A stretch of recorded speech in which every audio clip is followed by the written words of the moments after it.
रजाई उसके कंधे से नीचे सरक रही थी, वही जहां ठंड से अपने शरीर को याद दिलाती है कि रात लंबी है, उसे नींद ही रजाई में चाहिए। खींचना चाहा लेकिन उसकी उंगली नहीं हिस्से तक नहीं पहुंची, कपड़ा नहीं था, बहुत ठंड थी वहां पे। किसी ने फिर से सीधी, पर धागा कमजोर था, ठंडी ने उसकी जगह चुन लिया। अमीरदास ने धीरे धीरे आंखें खोली, छत की ओर देखा। मिट्टी और बांस की छत, बीच में छोटी सी दरारें, उन दरारों से ठंडी हवाएं रात भर में घूमती रहती है। उसकी सांस हल्की हल्की भाप बनकर हवा में घुल रही थी। पास में उसकी पत्नी सोई हुई थी। 40 साल की उम्र चेहरे पर आकर रुक गई, लेकिन आंखों के पास नरमी थी। वह रजाई को अपने हिस्से से जोड़ा अमीरदास की ओर धकेल रही थी। नींद भी जैसे शरीर को चाहती कि ठंड किसी तरह ज्यादा है। अमीरदास ने उसे जगाया नहीं, उसने बस रजाई की तरफ देखा और कहा कि इस साल तो ठंड बहुत पड़ने वाली। फिर घुटनों को सीने की ओर खींचा। दोस्तों, आपको एक छोटा सा सवाल है, इस कहानी को आप किस गांव और किस शहर से देख रहे हैं? हमें कमेंट्स करके बताएं और हमें बताएं कि ये कहानी आपको कैसे लगी। चलिए इस कहानी की तरफ बढ़ते हैं। गरीबी अक्सर इसी मुद्रा में सोती है। बाहर कुत्ते भौंक रहे थे, कहीं दूर आलव धीरे धीरे बुझ रहा था। गांव की रात की तरह खुद को समेटी हुई थी। अमीरदास की आंखें फिर से बंद हो गई, लेकिन नींद अभी पूरी तरीके से नहीं उतरी थी। उसे याद आ रहा था कि आज का दिन जब वो खेलता था, उसके ओस घास पर मोती की तरह जम जाते थे। उसने नंगे पांव मेड़ पर कदम रखा। पहला कदम हमेशा ठंड लगता, दूसरे उसे से ज्यादा, तीसरे पांव तक समझौता कर लेता। जैसे जीवन से उसे खेत की कड़ी फसल ने देखा हो। बहुत घनी नहीं थी, पर जितनी भी थी उसकी सांसें थी। उसने मिट्टी उठाकर हथेली में मली, और सूखी नहीं थी, गीली भी नहीं।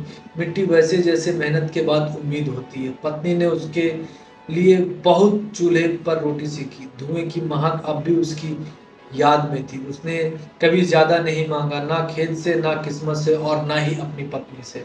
बस इतना कि दिन कट जाए और रात चुपचाप निकल जाए। ठंड हर साल आती है, और हर साल एक ऐसा माहौल लेके आती कि जो पूछो ना। कभी कभी वो सोचता नई रजाई ले लूं, फिर पैसे नहीं होते, चीज की जरूरत खड़ी हो जाती, दवा, तेल, नमक, रजाई हर बार रह जाती।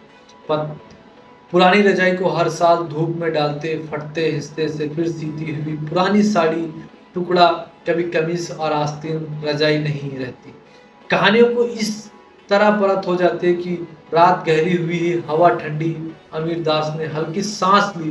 पत्नी में थोड़ा सा उसके हाथों में अमीरदास उसके हाथ में टकराई, बस इसे स्पर्श किया। किसी ने कुछ नहीं कहा, लेकिन ठंड थोड़ी कम लगने लगी। गांव में घड़ियां नहीं चलती थी। समय मुर्गे की आवाजों, कुत्तों की आवाजों और ठंड की तीव्रता से मापा जाता था। रात का सबसे ठंडा पहर आ चुका था। अमीरदास इस बार पूरी नींद में चला गया। वो खेत में था, धूप भी हल्की, उसके कंधे में पसीना पोंछा। रजाई वही नहीं थी, लेकिन ठंड भी नहीं थी।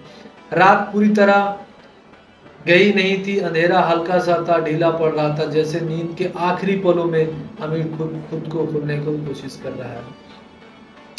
वह उसी जगह पर लेटता था जैसे रात में था, बस फर्क इतना था कि अब ठंड हड्डियों में उतर चुकी थी। उसकी आंखें खोली, छत दरारों से हवा नहीं, हल्की सी उजाले की रोशनी आ रही थी। सूरज अभी निकला नहीं था, लेकिन आसमान रात छोड़ने की तैयारी में था। अमीरदास ने रजाई को फिर से देखा। फटा हिस्सा अब साफ किया, धागे जैसे हार मान चुके थे। उसने रजाई को एक और मोड़ने की कोशिश की, लेकिन इस बार उसकी पकड़ में नहीं आई। पास लेटी उसकी पत्नी करवट बदलकर बगल में सो गई।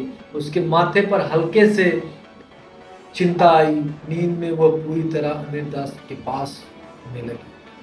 दोस्तों, कैसा लगा अभी तक हमारा स्टोरी? अगर आपको हमारी कहानी अच्छी लगी तो हमारे वीडियो को लाइक जरूर करो, और चैनल को सब्सक्राइब जरूर करो, और वीडियो को ज़्यादा से ज़्यादा शेयर करो।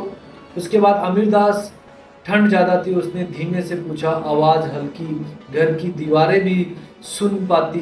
अमीरदास मुस्कुराया नहीं। उसने कहा, ठीक है, यह सच नहीं था, लेकिन झूठ भी नहीं था। वह वही सब था जिसने बरसों से बोले आ रहे थे। पत्नी ने रजाई के फटे हिस्से पर हाथ रखा। उन गलियों थोड़ी देर ठहरी, फिर वह उठकर बैठ गई और बोली, अमीरदास जानता था अब इस सिलने से कुछ खास नहीं बदलने वाला है। उसने मन को हार मान लिया।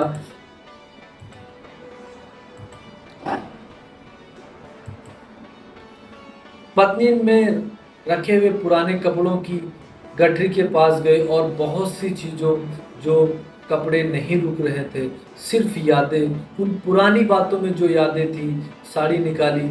रंग कभी नीला रहा होगा, अब धूप और वक्त से उसे मिट्टी के पास पहुंचा दिया था।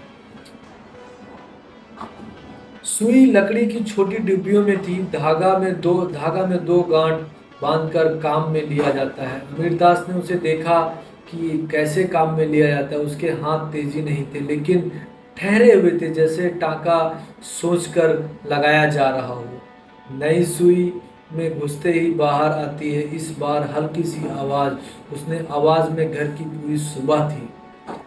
बाहर मुर्गा बोला, पहली बाग में गांव जागने लगा। पत्नी ने सिलाई पूरी की।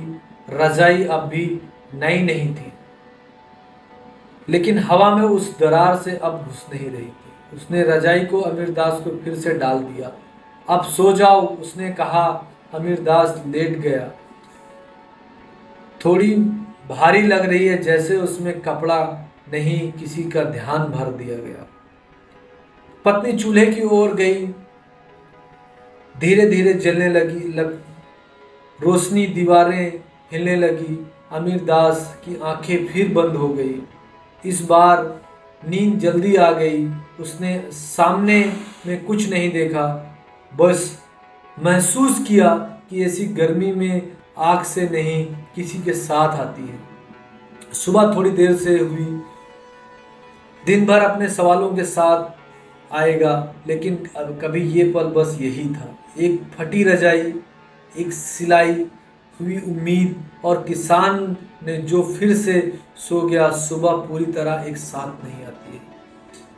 वह धीरे धीरे भीतर पांव रखते चूल्हे की आग में फिर से दीवारों में दरार आ गई। रोशनी और रात में आंखों के भीतर अमीरदास की मुर्गे की दूसरी बाग आई। उसने फिर से कुछ नहीं सोचा था, बस लेटे सांस ली। हवा भी ठंडी हो गई थी, लेकिन रात जैसे चुभने लगी। उसने ऊपर वो फटा हिस्सा अब महसूस नहीं किया और रजाई को हल्का सा खींचा। करवट बदली, पास ही पत्नी के चूल्हे के पास बैठी थी। अगर धीरे धीरे तेज हो रही थी।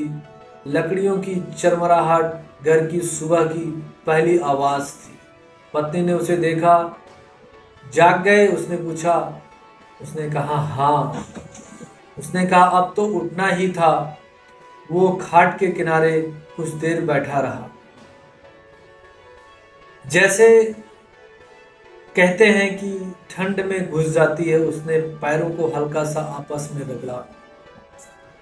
पत्नी ने उसके सामने गर्म गिलास का पानी रखा।